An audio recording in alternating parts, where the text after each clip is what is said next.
Una notizia incredibile arriva direttamente da Napoli. E questa volta il protagonista è un giocatore che ha vissuto una vera e propria rinascita nella sua carriera. Siamo tornati con un altro aggiornamento esclusivo sul nostro amato Napoli, portando retroscena e dettagli che pochi conoscono sulla squadra guidata da Antonio Conte. Prima di immergerci in questa storia ispiratrice, lascia un like, iscriviti al canale e attiva la campanella, perché quello che sta per arrivare mostra tutta la forza della rinascita all'interno della squadra azzurra. Solo pochi mesi fa, Leonardo Spinazzola era a un passo dall'addio a Napoli. L'esterno italiano, oggi considerato uno dei migliori del gruppo, aveva seriamente valutato di partire durante la finestra di mercato di gennaio 2025.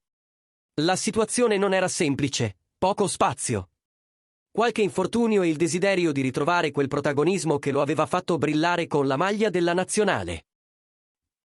Secondo fonti vicine al giocatore, la Fiorentina e persino alcuni club arabi avevano mostrato interesse concreto, arrivando a incontrare più volte i suoi rappresentanti. Leo era diviso tra la voglia di giocare di più e l'attaccamento a un gruppo che continuava a credere in lui, anche nei momenti più difficili. Ma proprio in quel momento arrivò la svolta decisiva. Durante un confronto diretto con Antonio Conte, l'allenatore fu chiaro: credi nel processo. Il tuo momento arriverà. Quelle parole accesero in Spinazzola una fiamma che sembrava spenta. Da lì, cambiò radicalmente approccio, aumentò l'intensità degli allenamenti, curò la parte fisica, migliorò il posizionamento e lavorò sulla costanza, un aspetto fondamentale per Conte. Il risultato? In poche settimane, il numero 37 tornò a imporsi e a diventare uno degli elementi chiave del sistema tattico napoletano. Sotto la guida di Conte, Spinazzola è cresciuto.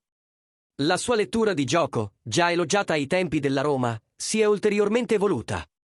Oggi non è solo un esterno veloce, ma un vero costruttore di gioco sulla corsia sinistra, capace di alternare con intelligenza fase difensiva e offensiva. La sua capacità di supportare Kvaratskhelia, offrendo sovrapposizioni e cross precisi, è diventata vitale per l'equilibrio della squadra.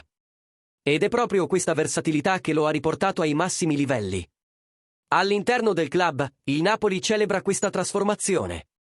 Giovanni Manna, direttore sportivo, ha dichiarato in recenti conversazioni che trattenere Spinazzola è stata una delle migliori decisioni della stagione, sottolineando l'esempio che il veterano sta trasmettendo ai più giovani. Anche De Laurentiis è rimasto colpito dal cambiamento mentale del giocatore, elogiando la sua dedizione e lo spirito di gruppo che incarna oggi. Oggi, Leonardo Spinazzola è sinonimo di impegno e resilienza.